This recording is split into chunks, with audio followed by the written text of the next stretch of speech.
Hello, my name is Kymm Civetta, and I am founder of Angel Intuitive Ministry. That's my Facebook, Instagram, YouTube, and TikTok channel.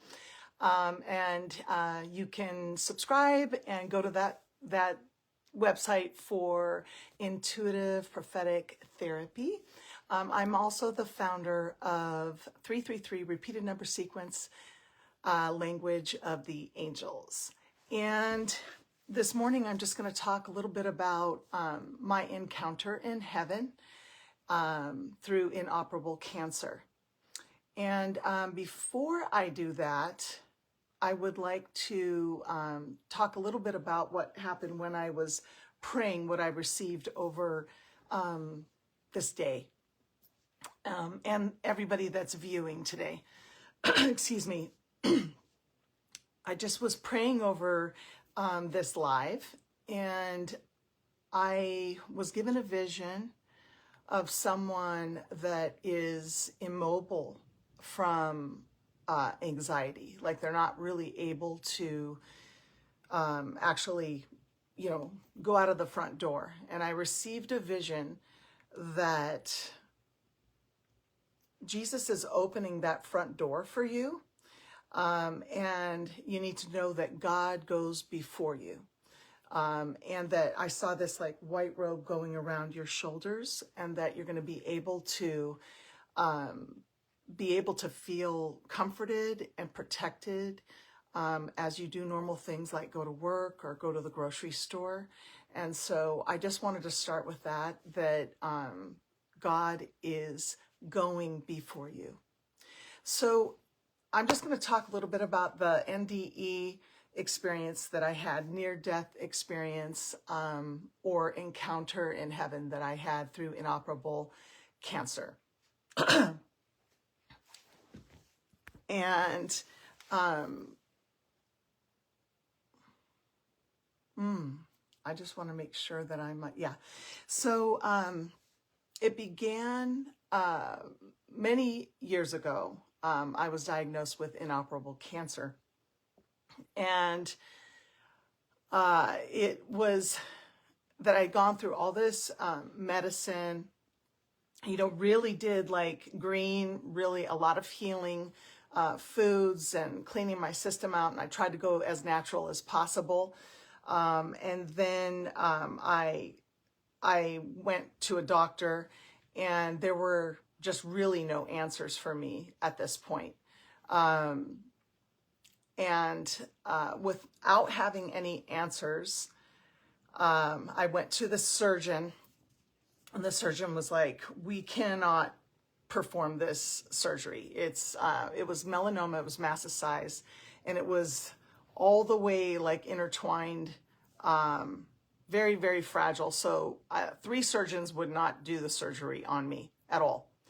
So I had no choice, because the medicine I was taking to shrink that mass, it was going to kill me, because basically it shrinks it real fast, but if you don't get it out, then your chances of living are very, very small, because it just grows back so fast.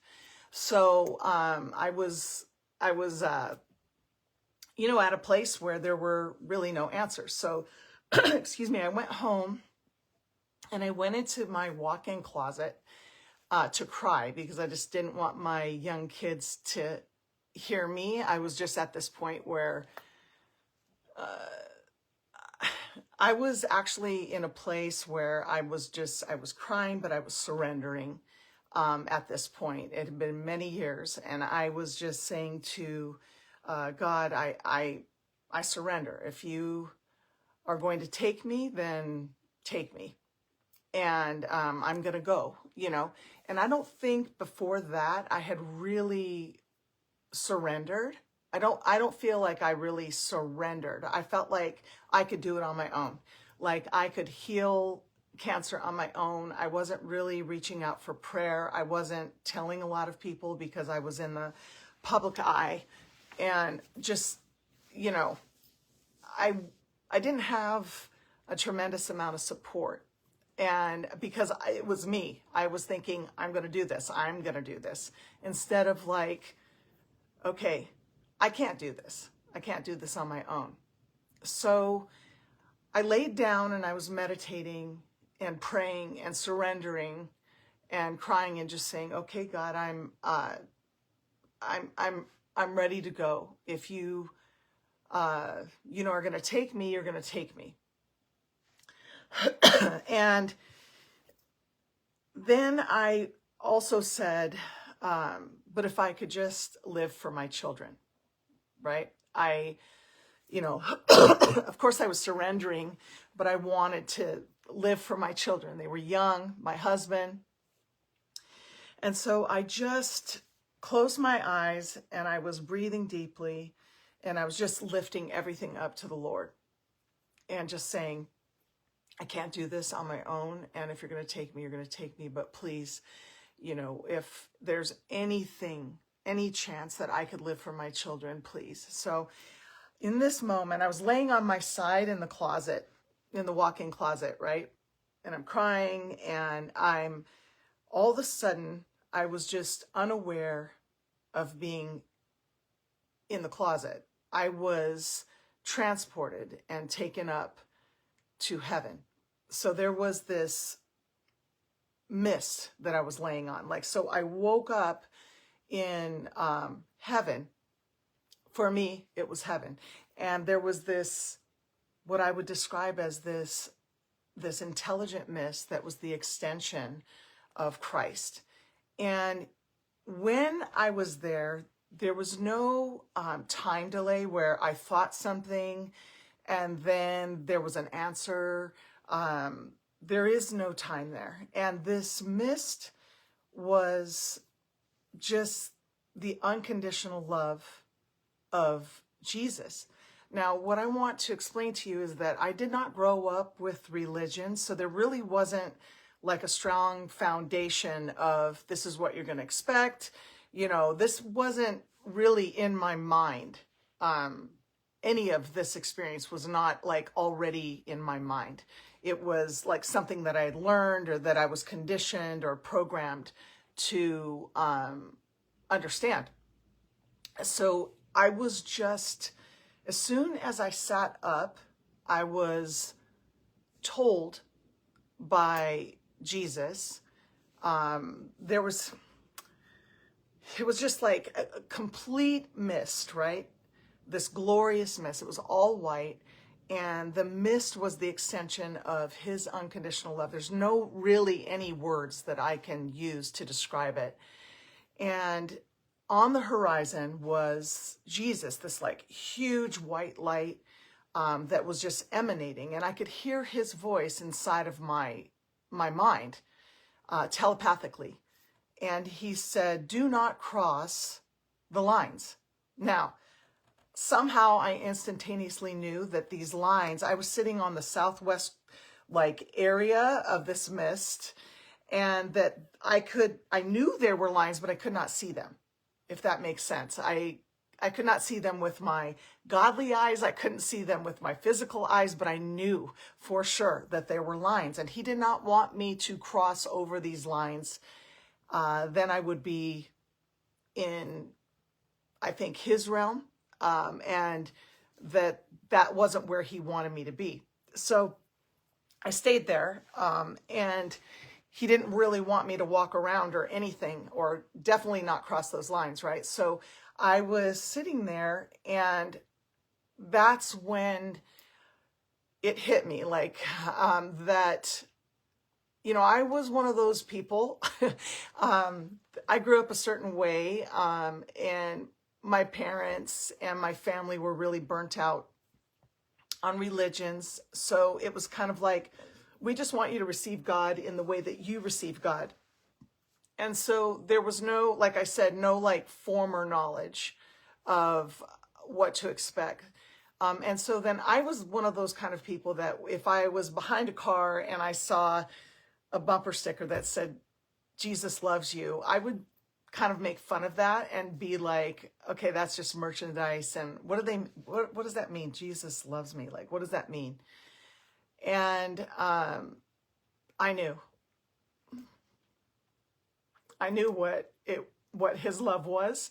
As soon as I was there, I was so overwhelmed. There's no way to describe this unconditional love of how much he loves you, how much he loves me. And it sounds kind of cliche, like, well, what do you mean by that? And I asked those same questions.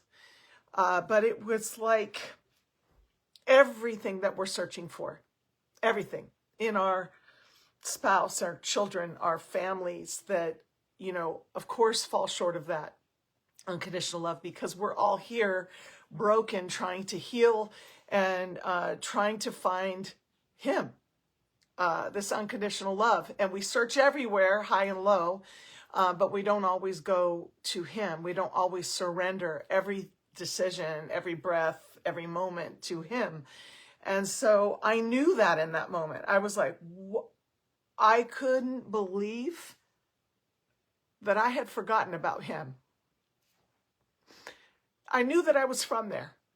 I knew that I was from him, that he gave me my breath. And the reason I cry is because I can't help but to cry every time I talk about it, because it just is, I just felt so much love, and there's no way to get that love here, And so I knew also in that moment. And so what I'm saying is, like, it wasn't like he spoke and then I thought, it was like all at once. So maybe that's why it was so overpowering in a way, where I was so humbled. And that's what they mean by, the fear of God. Fear in Hebrew means reverence and awe. So if you're a person that has been told to fear God and that hasn't resonated with you, that's really not what it means. It means to be in reverence and to be in awe of God. And I knew there's no choice but to be in awe and to be in reverence and to be absolutely in every cell, down to the DNA, immersed in unconditional love and the knowledge of how much he loves you in this state, in this afterlife, heaven, higher consciousness state. And that's where I was. And I knew in that moment, of all moments, it's hard to describe because there's no time.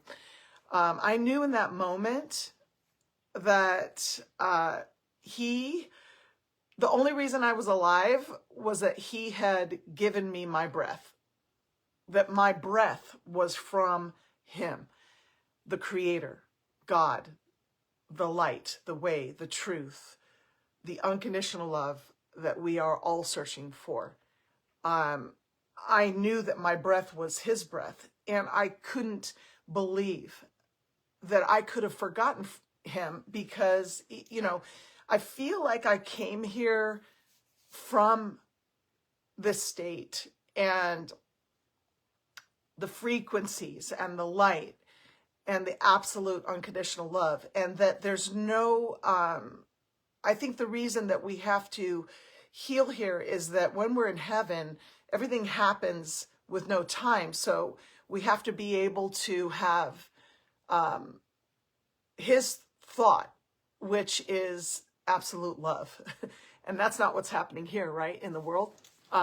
So it was astounding. I think that I wasn't allowed to cross those lines because if you do cross those lines, things manifest at light speed. That's what it's almost like something like that. I just wasn't prepared for that much love. And I think that even in my visions, my prophetic visions with him since, I've never seen his face. I think that if I did, I would explode into a trillion pieces of light or something like that. I just don't think that we're meant to see his face, the face of God, until he accepts us through death, and that we've accepted him into our hearts, and then we go into his realm.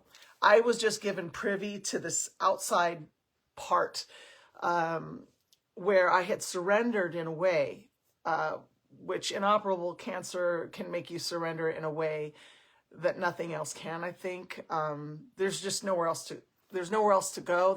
There was no hope. So I was there in that moment, realizing that he loved me and loves you with no explanation. It's just, even saying the words unconditional love does not compare to what I felt there. It was like I was complete, and it was absolute. And really, Jesus loves you, like that bumper sticker that I would make fun of, but it meant so much more than that. And so I knew that my breath was from him, and I fell on my knees in heaven, and I was in reverence, and I was in awe. And I did experience that. And then I realized in my peripheral that there were angels, trillions of angels, just all around me.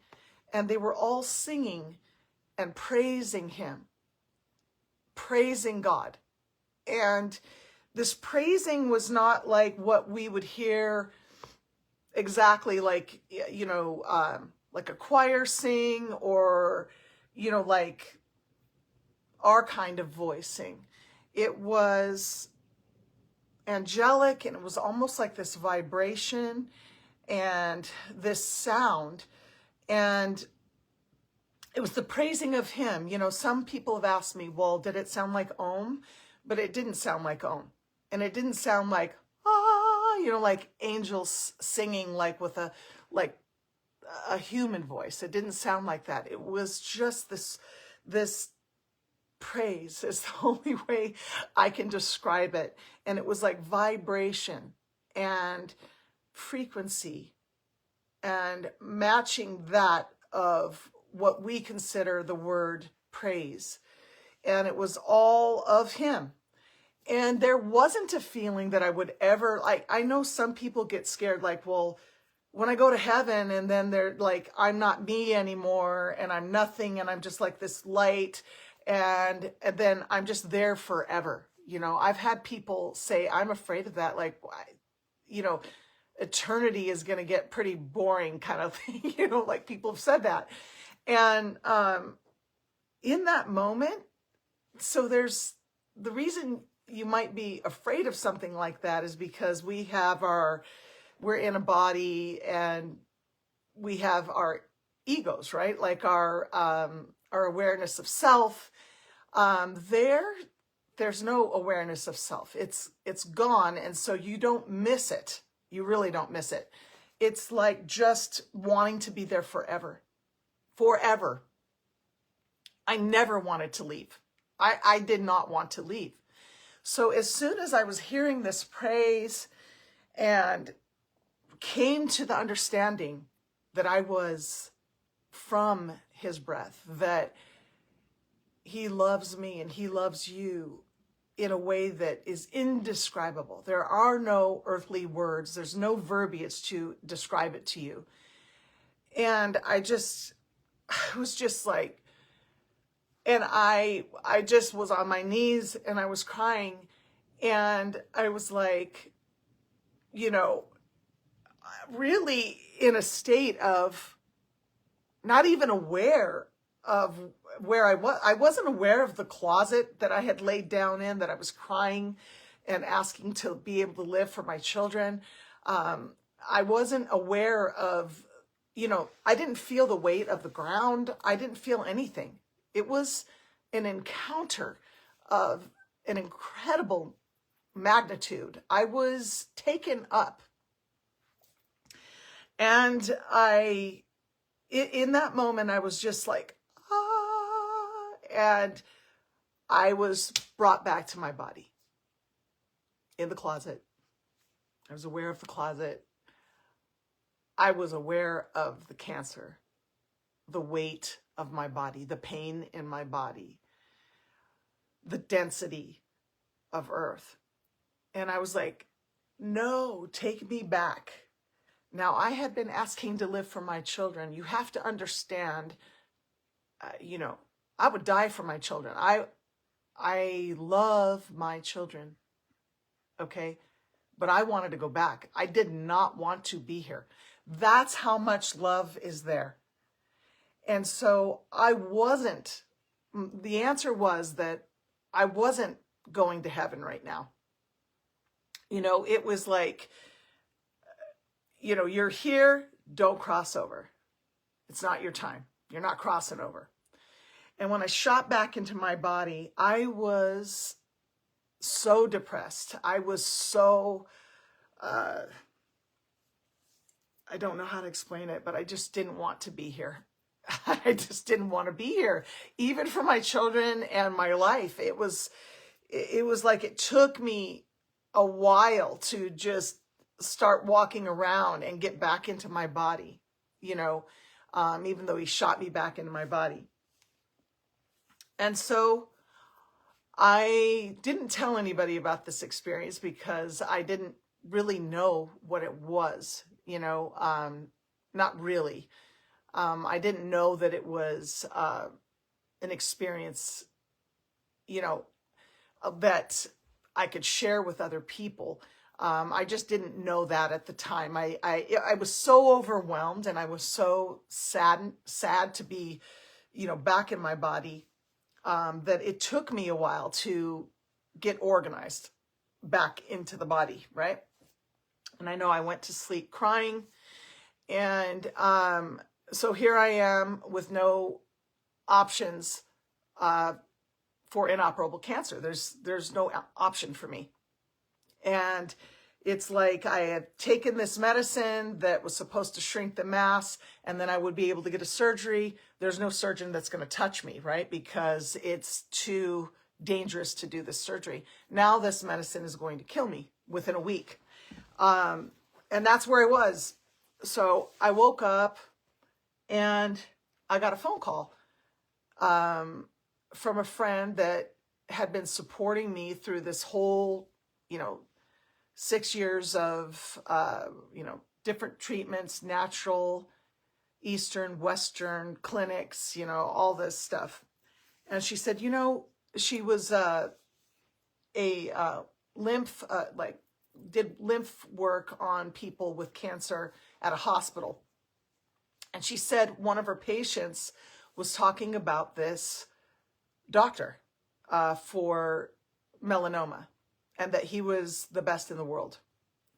And she said she just kept talking about this doctor.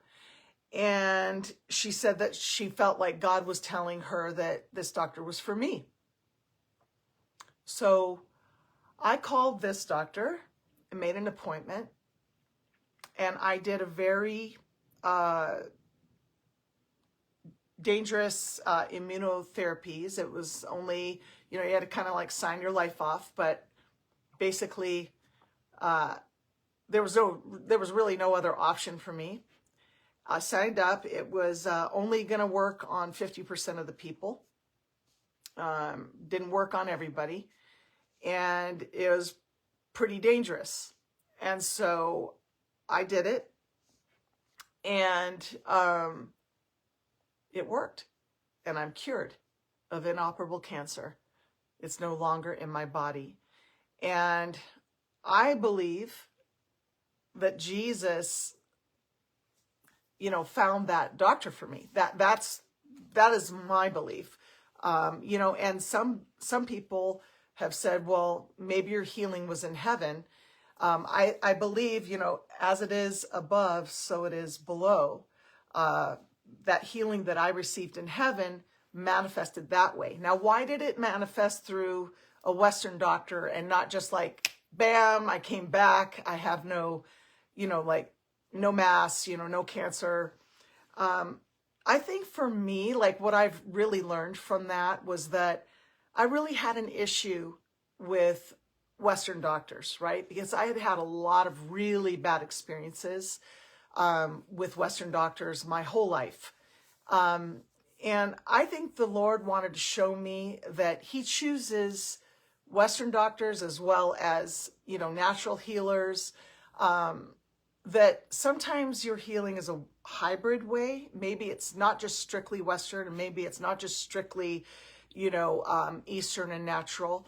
Maybe it's a combination. And maybe it took me forgiveness of some of these doctors that were broken people, just as we all are. Unkind, not understanding, I don't really want to go there, but, a little bit on the strange side. Anyways, I think that, it took me to know that and to experience the kindness and the love of a Western doctor that healed me so that I would then not be so afraid, So there was this, for me, my healing was the combination of Eastern and Western, and really, truly, the big truth of it was surrendering. I really thought that I could do it on my own. And yes, our I am affirmations, I am healed now, all of that. Is that powerful? Yes, of course. But as I started looking into affirmations, affirmations, the really powerful ones start with I am, right? I am is the name of God, right? So when Moses goes to the top of the mountain and he sees the burning bush that cannot be consumed, the violet fire, however you want to see it, he said, well, what is your name? And it is, I am that I am. I am that I am. I am that I think of, that I act on, that I listen to, that I, So yes, my I am affirmations were powerful, but I am healed now in the name of Jesus was missing. So everything that we claim as we accept Jesus into our hearts, everything that we claim in his name is heard. It happens. And so it's like there needs to be a combination, a hybrid of that. I know so many people have just been burnt out. So many religions. Right now, it's not about religion. It's about having a one-on-one relationship with God, truly. And that is Jesus. For me, that is Jesus. That's who I saw in heaven. That is the all of that realm was him, was an extension of him. That's all there was. And it was unconditional love. And I hope that if you've just jumped on or you see this later on YouTube or whatever, I hope that you can watch this from the beginning and experience this encounter that I had in heaven. And I hope that it helps you seek further.